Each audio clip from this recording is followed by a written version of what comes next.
Good morning, ladies and gentlemen. Welcome back to another episode here on European Confessions. The following story that you're going to be listening to, it was sent to me by one of our brothers. So this is the translation of that message that he sent to me. The narration reads like this. Hello, Brother Nashi, how are you? So I came here to South Africa. When I came here, it was in the year 2008. My father and his forefathers, they were all witch doctors. But as for me, I had made a promise to myself, and my mother had made me to promise her that I'll never be a traditional healer like my father was. So my father had been taught by his own father, my grandfather. He knew how to create lightning. He would get some eggs of a mystical creature that is found there in Malawi. So these eggs, when we would see them, because he used to keep them underneath the bed, he would go to Malawi when the raining season would be about to start. That is when he would go to Malawi. Then he would go and collect those eggs, and when he would bring them, at all the times they were supposed to be kept underneath the bed. So because we were naughty, sometimes when my father and mother would have gone to the fields, then we would sneak into his bedroom and look underneath the bed, and we would just stare at those eggs because they would be glowing from the inside. You would see different colors as they will be glowing from the inside, all the colors of the rainbow. You will see them.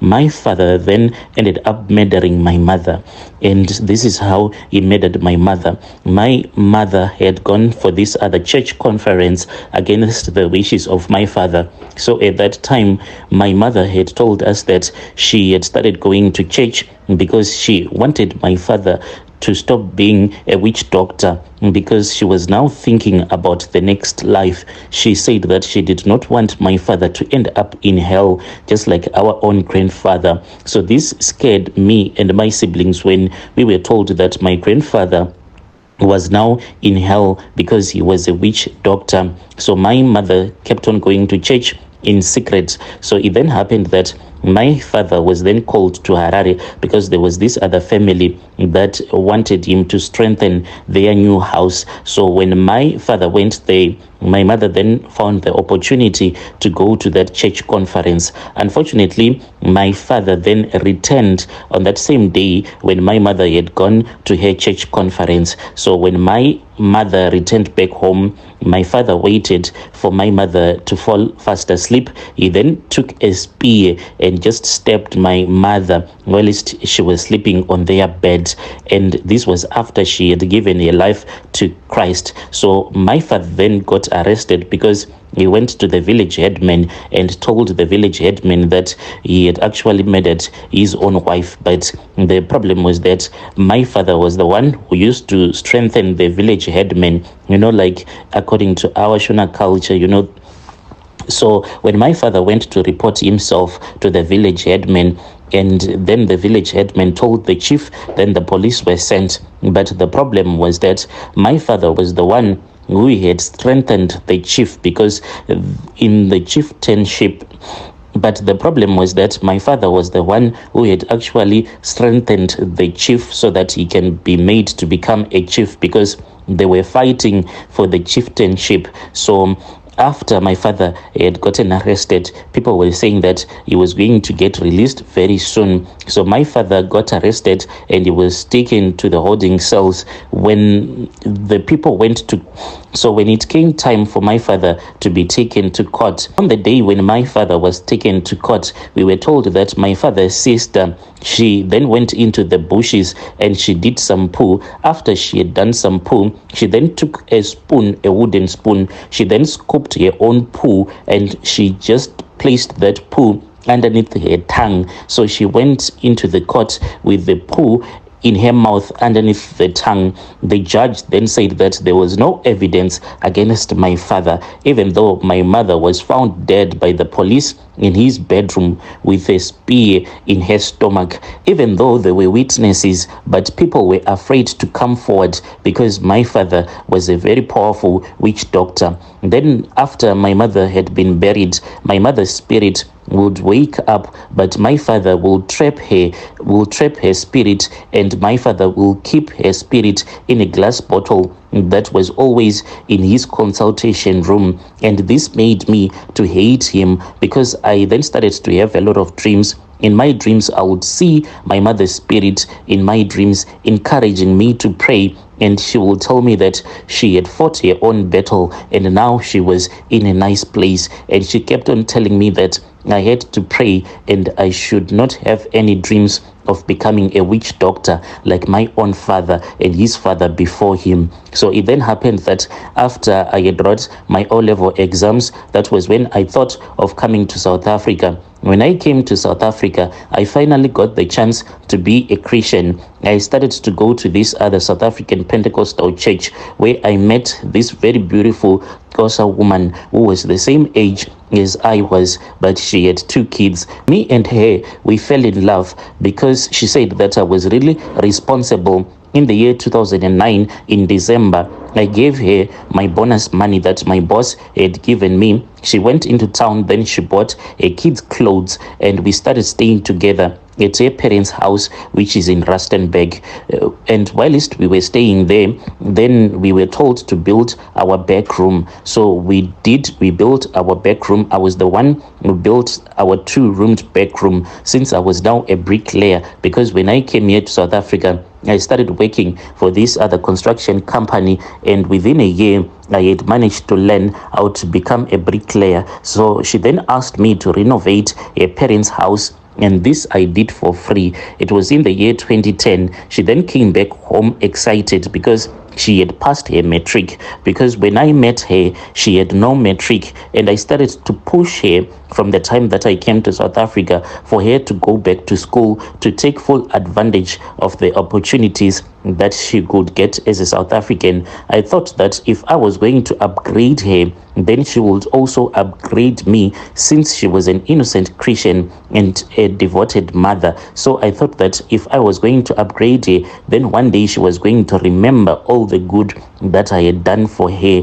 I asked her what exactly did she wanted to study next. She told me that she wanted to become a traffic officer. It was not easy for her to become a traffic officer, because along the way, there were a lot of people that we had to pay. You know that for you to become one, you have to know someone from the inside. And if you do not know anyone from the inside, then you need to pay something. So the money that I was making, that was the money that I was giving to her, as well as paying the people that were connecting her so that she can quickly get a job after studying. So I paid for her college fees, and then 3 of her brothers happened to have found a job at Sibane mine, and they were told that they were supposed to pay 6,000 rands that was needed for them to get the job at Sibane mine.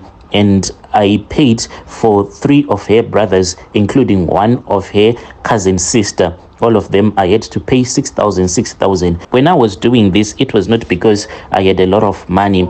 Then after they had gotten their jobs at the mines, they said that one day they would go with me to the Home Affairs because I had helped them in life. But my brother, I then realized that people do change. My girlfriends stopped going to church. I would go to church alone. Then she would be drinking her alcohol. She started criticizing my dressing, saying that the way that I dress, I embarrass her. She said that I was too low class and I was too cheap for her. The day that she got her car, she lied to me. She told me that she was going out to see her cousin sister. But to my surprise, she came back driving a new car. She then went back to her ex-boyfriend and told me that it was over. This was after I had confronted her because I had seen some funny messages on her phone. And the day that she told me that it was over, she had spent the whole weekend and I didn't even know where the hell she was. And when I called her, she was making love to her boyfriend. All that she did was that she answered the phone and they were making those sounds and just showing me that they were making love, and I was actually disturbing them. I went outside and I started walking at night. I wanted to die because I was just feeling too much pain in my heart. I just wanted to rest. So my plan was that I was going to the highway so that at least a truck can just hit me, then I will just die. Whilst I was walking, that was when I heard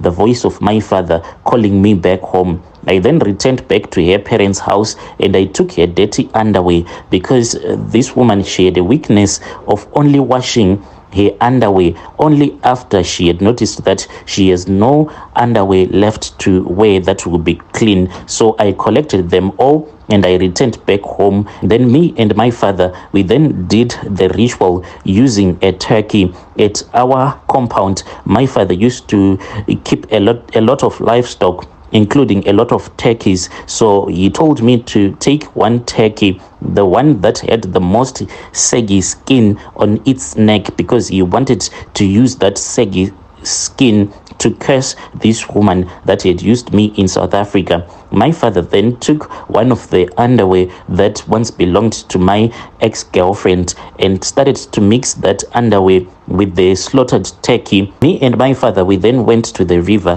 where we threw that plastic bag that contained the skin that we had removed from that turkey that we had slaughtered, including that underwear, in a flowing river. My father then said, as long as this river will be flowing, then this curse will never be broken. Then we returned back home. I stayed in Zim, but I was in communication with some of my brothers, and I only returned back to South Africa after I had been told that she passed away. So this is the way that this woman died. She started to have some growth that was coming out of her private parts. So when she went to the hospital, they thought that maybe these were some fibroids, but this was just some growth that was caused by that saggy skin that we had removed from that turkey, and that is what killed her. And she went for an operation where they ended up removing her womb. But what they did not know was that this thing that they were fighting against, it was just spiritual. Woman passed away. This was after the growth had entirely covered her private parts, such that she was unable to urinate, and then she had to urinate using a tube that they had connected directly to her bladder. This is what was happening to this woman. But one thing that I learned about the devil was that I kept on craving for more blood, and I targeted two of her brothers. And when I targeted two of her brothers, I told my father that I wanted them to die. So this is how they died, and this is how we cursed them. Me and my father, we then went into the forest. We then trapped two monkeys. My father had said that we wanted two big baboons, but we were unable to trap two big baboons, so we ended up using two monkeys. After we had trapped those monkeys, father told me that this ritual was going to be easy. All that I had to do was to break their spinal cords. So I did. And after I had broken their spinal cords, two of her brothers, they both had accidents. I heard that one of the brother is still alive, but the other one, he passed away. He had an accident. Then the other one had an accident at work, and his spinal cord broke. He had a broken spinal cord.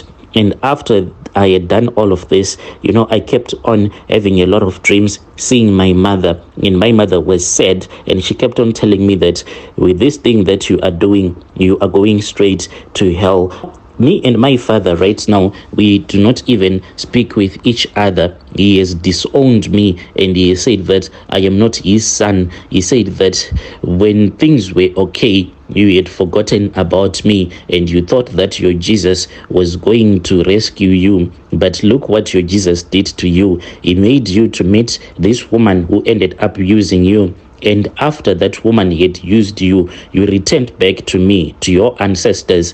And your ancestors then assisted you. And after they had assisted you, you then returned back to that useless Jesus of yours. But my brother, all that I want right now is to worship the Lord and nothing else. For I know how dangerous my father is. Dear listeners, right there was a message that was sent to me by our dear brother. Strange things do happen in this world. Yo.